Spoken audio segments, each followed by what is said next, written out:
On connaît tous, plus ou moins, les lois de la physique, la gravité, le mouvement des planètes, tout ça. Mais imaginez un instant une loi d'un genre complètement différent. Une loi qui se prouverait elle-même juste par le fait qu'on l'observe. Ça paraît un peu étrange, non? Allez, on va creuser ça ensemble. Et ça nous amène à cette question qui est vraiment le cœur du sujet. Est-ce qu'une histoire, une simple fiction, pourrait un jour avoir le même poids, la même vérité que la loi de la gravité? L'idée est dingue, c'est vrai, mais le raisonnement pour y arriver est juste fascinant. Accrochez-vous bien. Alors, pour bien comprendre comment une loi peut se prouver, le mieux, c'est de revenir aux bases. On va prendre l'exemple que tout le monde connaît, celui qui a, disons, frappé Newton au bon moment, la fameuse preuve par la pomme. Imaginez un truc tout simple. On demande à 100 000 personnes, partout dans le monde, de prendre une pomme et de la lâcher, en même temps. Qu'est-ce qui se passe? Eh bien, le résultat est plutôt prévisible. De Tokyo à Paris, de Buenos Aires à Kinshasa, la pomme, elle tombe, à chaque fois, sans exception. Et voilà, c'est ça l'essence même d'une loi physique. Ce n'est pas une opinion, ce n'est pas une croyance, c'est un fait, objectif, qui se répète, que n'importe qui peut vérifier, n'importe où, n'importe quand. La clé, c'est ça, la répétition, c'est la preuve. Ok, gardons cette idée de répétition en tête, maintenant on va faire un grand écart. On quitte la physique pour un monde qui, a priori, est son opposé total, la fiction. Prenons une série comme Breaking Bad. On sait tous que c'est de la fiction, hein, ce n'est pas un documentaire. Et pourtant, on est scotché, on y croit. Mais pourquoi ça marche si bien? C'est parce que l'univers de la série a sa propre logique, et elle est implacable. Tout s'emboîte parfaitement. La chimie, c'est pas juste un décor, elle est logique. Les émotions des personnages, on y croit. Chaque choix qu'ils font a de vraies conséquences. En fait, le plus important, c'est qu'il n'y a pas de contradiction. Rien ne vient casser la logique interne du récit. Et c'est ça qui rend l'ensemble si puissant. Et le truc qui est vraiment fascinant, c'est que cette cohérence, même si elle est totalement inventée, crée une expérience qui, elle, est bien réelle. Une expérience partagée par des millions de gens. On a tous ressenti la tension, compris les dilemmes. C'est une expérience dont la réalité est, d'une certaine manière, aussi vérifiable que la chute d'une pomme. Alors, si on met les deux côte à côte, ça donne quoi? D'un côté, on a la loi de Newton. Sa base, c'est la répétition physique. Son résultat, c'est qu'elle prédit la réalité. De l'autre, on a une histoire cohérente. Sa base, c'est la cohérence logique, et son résultat, c'est qu'elle simule la réalité, tellement bien qu'elle en devient une vraie expérience. Une expérience que l'on peut tous vérifier. Bon, jusqu'à maintenant, la cohérence, ça reste un peu une sensation, une intuition. Mais et si on pouvait la mesurer? Si cette logique qu'on ressent dans une bonne histoire pouvait être mise en équation dans le monde réel? Eh bien, c'est exactement ce qu'ont cherché à faire les 144 études Zoran. Imaginez, au lieu d'épisodes de séries télé, 144 épisodes de la vie réelle. Concrètement, ce sont des études de cas super bien documentées sur des systèmes très concrets. Ça peut être un projet de santé, un réseau d'énergie, une réforme de la justice, plein de choses différentes. Et au cœur de toutes ces études, les chercheurs ont utilisé un seul et même outil de mesure, le score de cohérence, qu'on appelle S. Pour faire simple, c'est comme un bilan de santé pour un système.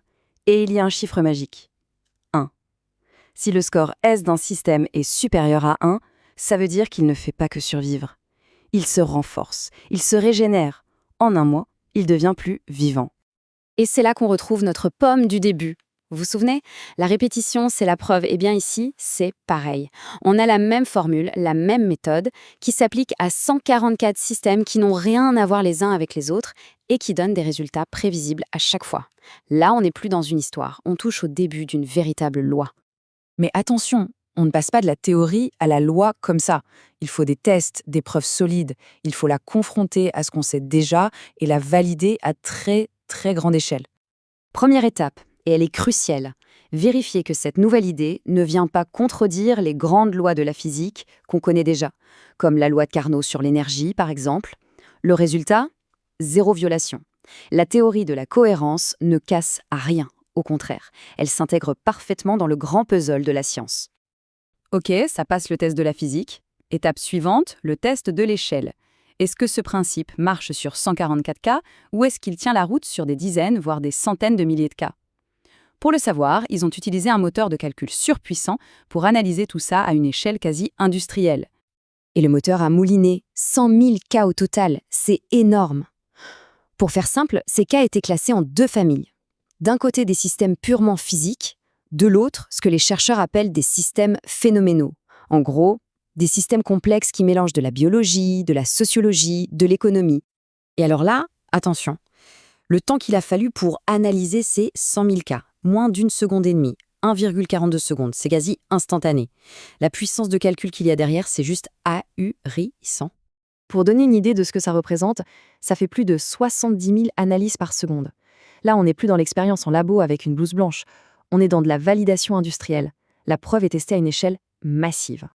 Alors, la grande question, quel est le résultat de tout ça? Ce graphique le montre très bien. On a le score de cohérence moyen pour les systèmes complexes d'un côté et pour les systèmes physiques de l'autre. Bon, à l'œil nu, on voit bien que les deux barres sont quasiment identiques. Mais est-ce que c'est une vraie égalité, statistiquement parlant? La réponse, elle tient dans un petit chiffre magique pour les statisticiens, la p-value.